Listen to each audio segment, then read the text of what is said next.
As we know, Alien Colonial Marines was heavily hyped before its release, with fans eagerly anticipating the game. However, when it finally launched, it was a major letdown. The game was riddled with the bugs, and the graphics fell short of the impressive demo shown earlier. As a result, many players left disappointed. But years after its release, Alien Colonial Marines saw some improvements, largely thanks to modders. The Templar GFX Overhaul Mod in particular was credited for fixing many issues, including fixing enemy AI, technical glitches, texture quality, and even some gameplay changes. So, with the release of Alien Romulus movie, it's a great time to see if this once broken, highly hyped game has been fixed by modders, or if it's still as unplayable mess as before. So, let's check it out.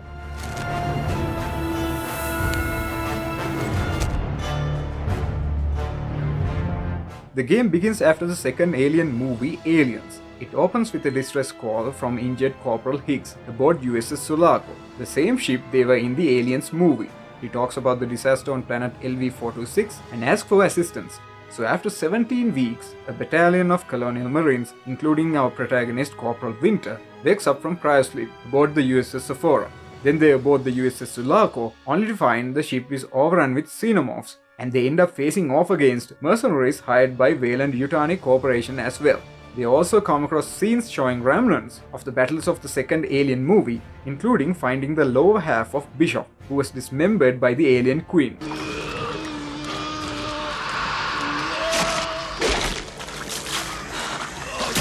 Then Corporal Winter finds another captured Marine called Keys, who has taken by aliens. Winter rescues him by battling a Xeno. They also fight against waves of Xenos to get back to the USS Sephora from the USS Sulaco. But Keys gets a chest burster, and this stupid ass blows up the umbilical tunnel connecting the two ships with a grenade, endangering the fellow Marines.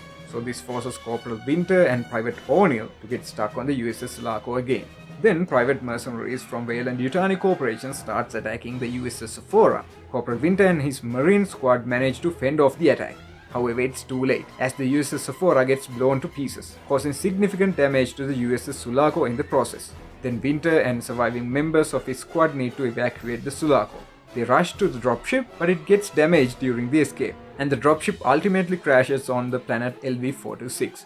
On LV-426, they encounter familiar faces from the Aliens movie and uncover what happened to the characters captured by Xenos, which wasn't fully explained in the movie. They also discover Weyland-Yutani Corporation's experiments with Xenos. The squad faces new deadly Xenos like powerful Raven Xeno, which is tough to kill with traditional weaponry, and the blind boiler Xenos, which are attracted to sound.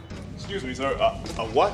A xenomorph. The story of Alien Colonial Marines is a direct sequel to the Aliens movie and addresses many questions left unanswered by both Aliens and Alien 3. While the plot isn't deeply intricate, since the Alien series isn't known for its complexity, it gets the job done. However, the character motivations and cutscenes may not always sell the story effectively, making emotional moments and character deaths feel less impactful. Personally, I enjoyed its straightforward story. It ticks most of the boxes of an alien narrative. It might not be mind-blowing, but it's a decent story. Even the voice cast includes some heavy hitters, with actual actors from Alien movie like Lance Henriksen returns as Bishop and Michael Biehn as Hicks, lending their voices to the game. That's another big plus for this game. I'll go. I mean, I'm the only one qualified to remote pilot the ship anyway. Name and rank?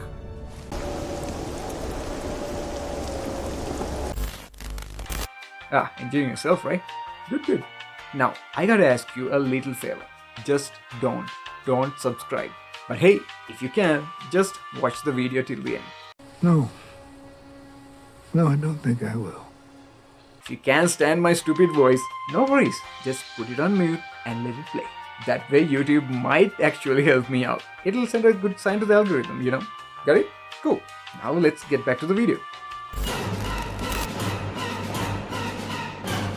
The gameplay feels like your typical first-person shooter. So instead of leaning into eerie, nerve-wracking survival horror you would expect, it goes full-on action mode. You are armed to the teeth with heavy arsenal of guns, making it more about blasting through waves of enemies than cautiously creeping through dark hallways.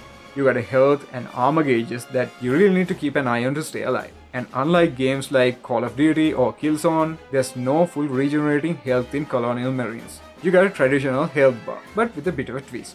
The health bar is divided into 3 sections, and only the section you are in can regenerate if it's not fully drained. So if you take some damage but manage to survive, that part will heal up on its own. If you want to refill the rest, you'll have to scavenge the game world for health packs. We can also pick armor pieces. Partial ones give us a bit of protection, while full armor sets will completely refill our armor gauge. And ammo management is also key in this game. We can find ammo dropped by enemies or randomly placed throughout the game. And we got to push through strictly linear path with no freedom to explore or roam around.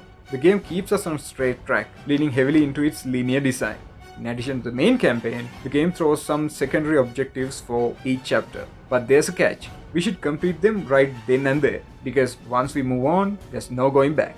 These side objectives might reward us with new weapons, but nothing major that'll change the game. So they don't offer much beyond a bit of extra gear.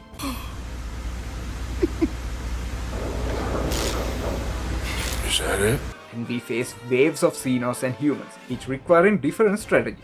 The Xenos mostly charge at us head-on, trying to get close and deal significant damage. We need to be cautious as their acidic blood can hurt us when we are shooting them up close. They can also scale walls and ceilings, making them tricky targets. On the flip side, human enemies try to play it smart by staying behind cover and shooting from a distance. We need to use cover and be patient because they pack serious firepower and take us down quickly. This means we have to adapt our tactics depending on whether we are up against hordes of Xenos or a group of armed soldiers. And the game has this aim assist mod that's kind of strange. When we aim, our crosshair locks onto enemies, but unlike other games when we can easily aim elsewhere, here it just sticks to the enemies like an annoying X that can be shaken off. This can get a bit annoying since it makes it harder to fine-tune our aim. Also, as far as I know, there's no way to turn this off. I couldn't find an option to disable it, which makes things even more frustrating. Oh, and talking about frustration, some weapons have terrible recoil, which makes the gunplay less enjoyable. However, even with those frustrations, the shooting feels amazing with weapons like pulse rifle, shotguns, flamethrowers, and smart guns. The sounds of these weapons are authentic to the movies, and when enemies, both Xenos and humans, are blasted into pieces, it adds a great game feel to the shooting. So while some weapons are pretty fucked up, the others offer a fantastic experience and makes you feel like an ultimate badass. I am the ultimate badass. As mentioned before, we have a huge arsenal of weapons, but we have quick access to only 2 weapons, along with throwables like grenades and a standard pistol. We can assign 2 weapons as primary and secondary weapons, and then quickly switch between them with a single button tap. However, if we run out of ammo for either, we'll need to select another weapon from our weapon wheel to replace it. But the problem is, this weapon select menu is a fucking mess, making it difficult to choose a single weapon due to the sheer number of options. If the developer really wanted to include so many weapons, they could have used a weapon wheel like in GTA 5, which slows down the game when it's active. Or they could have kept the weapon count lower and used a simple directional button system similar to Resident Evil 4, Gears of War or Uncharted. And switching weapons with this messy weapon wheel during combat is a real pain in the ass, because enemies swarm us in a blink of an eye. It's almost like a death sentence trying to swap weapons under pressure. Game over, man. It's game over.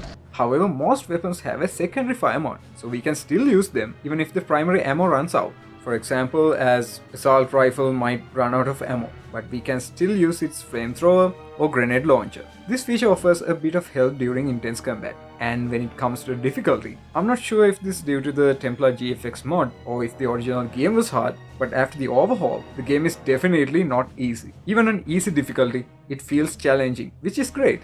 However, mostly it seems well balanced, but other times it feels cheap, because the amount of damage from the same type of enemy attacks can vary widely. This inconsistency makes some objectives and challenges frustratingly difficult, even with several allies around and heavy firepower. In contrast, these same challenges seemed much easier in the original version of the game, and the flashlight in the game is pretty much just there.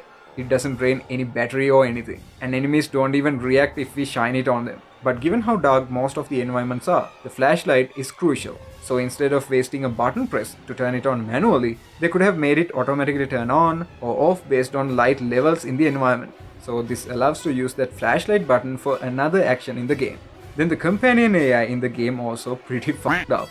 They often block our view, making it pain to shoot enemies. Plus, they don't wait for us and just run off like bitches if we fall behind.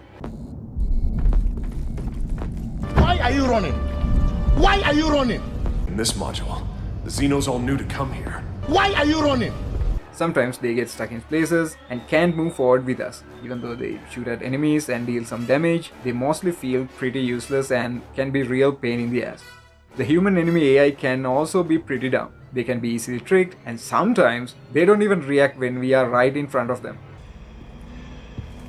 I cannot see, I'm legally blind. However, maybe due to the mod, AI of Xenos are alright as they are trying to use the environments effectively, use cover, retreat and hide for surprise attacks. The Xeno variety is also somewhat decent, while human enemies are mostly just Wayland Corporation's hired guns with only about 2 main types. It would have been better with more variety. On the alien front though, there's a nice range. We encounter blind boiler Xenos in the sewer sections, crushers, acid-spitting xenomorphs, the tough nuts like ravens, and even facehuggers aside from the regular drones. This adds a bit of variety to the Xeno encounters and keeps things interesting. But when it comes to the boss battles, many are just shoot first, think later type missions, while a few offer some decent movement. Like there was an awesome chase where we had to escape from a massive Xeno without any weapons, adding a genuinely scary touch. Another intense segment involves navigating a sewer filled with blind boiler Xenos, which ramps up the tension as we are unarmed at the moment. These movements break up the usual shooting gameplay, offering a fresh and more engaging experience. Additionally, using iconic items like the power loader in some battles adds a nice nod to the second Aliens film, making these encounters feel both different and authentically connected to the franchise. But other than that, there's nothing much to expect. There's an upgrade system where we can spend points to buy upgrades, but it feels pretty mediocre. Upgrading a weapon doesn't give you a strong sense of progression, and we can only keep one attachment, even though different attachments use separate slots on the gun. So it's pointless to have multiple slots but only use one at a time, and that's dumb. Additionally, the upgrade system is limited to weapons. It would have been better if we could use it to improve player stats like maximum health or armor. So overall, this upgrade system feels underdeveloped and doesn't add much to the gameplay. Boring. And exploration also doesn't add much to the gameplay. We can do secondary objectives like finding dog tags or ray guns, but with a vast arsenal already available, these collectibles don't make much of a difference. So the game ends up feeling more like a Call of Duty action game rather than a true Alien experience. However, the iconic motion tracker makes a return. You can pull it out with a single button press and it helps us detect nearby movement, whether it's Xeno or human enemies. This feature is useful for both combat and for avoiding enemies. Plus it's handy for navigation as it shows us where to head next in the environment, guiding us through the game's various sections. Plus with the DLCs, we get to wield some iconic weapons like Ripley's gun, Hicks' shotgun, and Vasquez's smart gun. These additions are great and they bring a touch of authenticity from the Alien movie and making the game feel a little more immersive. However, the several parts of the game, we simply hold a button to complete an action, but they just play an animation. So it would have been better if we actually have the chance to make the interactions ourselves. As an example, it would be great if we had simple controls to control this crane instead of just holding an interact button. This would add more variety and engagement to the gameplay. Games like GTA handle these interactions more dynamically. I mean, it may be a hassle for the developers, but let's not be lazy, right? I missed the part where that's my problem. However, in the DLC expansion, Stasis Interrupted, the gameplay stays the same as the base game, but ammo is much scarcer, making it feel more like a survival horror game rather than action-oriented. This tiny change in ammo availability changes the overall experience significantly. So to survive in Stasis Interrupted, we need to rely heavily on our pistol, especially when facing human enemies, as it has unlimited ammo. This helps us to save our precious ammo for the primary and secondary weapons, so we can use them in crowded situations, whether dealing with humans or especially with Xenos. And the story execution in this DLC is so much better than the base game. Hey, that's pretty good. In the Colonial Marines, the overall visual quality is definitely shitty, even by 2013 standards. Despite the Templar GFX Overhaul, the environmental designs and details still feel low poly. But personally, I find this weirdly unique in its own way, but they still look pretty bad. It's clear that it's not a design choice, but the visuals are just poorly done. we can still see some pixelated textures up close with some guns, which is unacceptable, even though I find it oddly unique in a weird way. No, that's ugly. And I don't like the character designs at all. Seems like they tried to go for realism but ended up with a stylized look instead. So characters like Lance Henriksen's and Michael Behan's models end up looking funny. It's clear they tried to capture their likeness, but the results are far from what we'd expect from an AAA developer. It honestly feels like a regular 3D artist with just a regular setup at home could make more realistic character models than what we see here. The characters are that bad. They look like they were made by a guy who recently started learning 3D modeling, trying to finish off the models before his 3D modeling software's free trial runs out. The facial animations are even worse. Sometimes the lip syncing doesn't match up with the dialogues, make the characters look out of sync and unnatural. Because of that, they lack any real emotion and come off as half-baked. Look, everyone calm down. I was scared. I'm just a pilot, but as lieutenant, I have to make a call. Daddy, chill. What the hell is even that? Even the UI has some nitpicky issues. For example, the game doesn't have a straightforward new game option if you played the game at least once. So if you want to start a new playthrough, we can't just select new game. Instead, we have to go into mission select and start from the first mission. It's not a major complaint, but come on, it's a simple thing, right? And the difficulty options are a bit confusing. Sure, anyone would probably get what recruit, soldier, hardened, and ultimate badass mean. And as an Alien fan, I think the names are cool and all, but for the players with language barriers, it could be a head scratcher. So they could have added tooltips to explain each difficulty. And then the tutorial pop-ups appear without pausing the game. This is an issue because when these messages show up, we can't control our character. Since the game isn't paused, enemies can still attack us during these tutorial messages. Instead of just throwing the messages on the screen without pausing, they could have just paused the game to avoid making things frustrating. Anyways, these aren't game-breaking issues, and there's no need to complain too much about them. However, it could have been better if these were handled properly before game's release. We don't do that here. Even though the game doesn't have the most polished look, it does capture that distinct alien vibe really well, and it uses locations and designs that pay homage to the original Aliens film, like spaceships, the interiors, weapons, and equipment.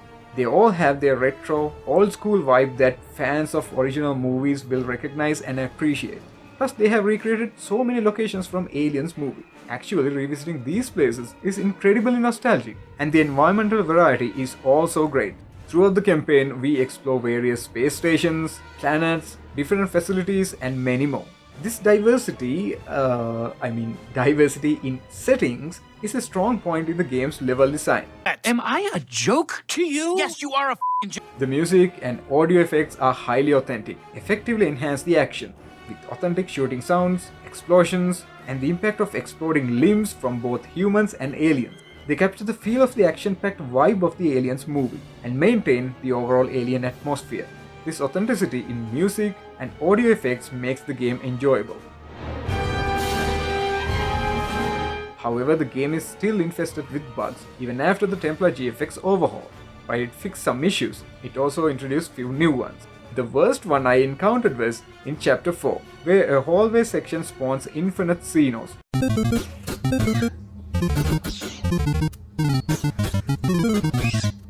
6.5 hours later.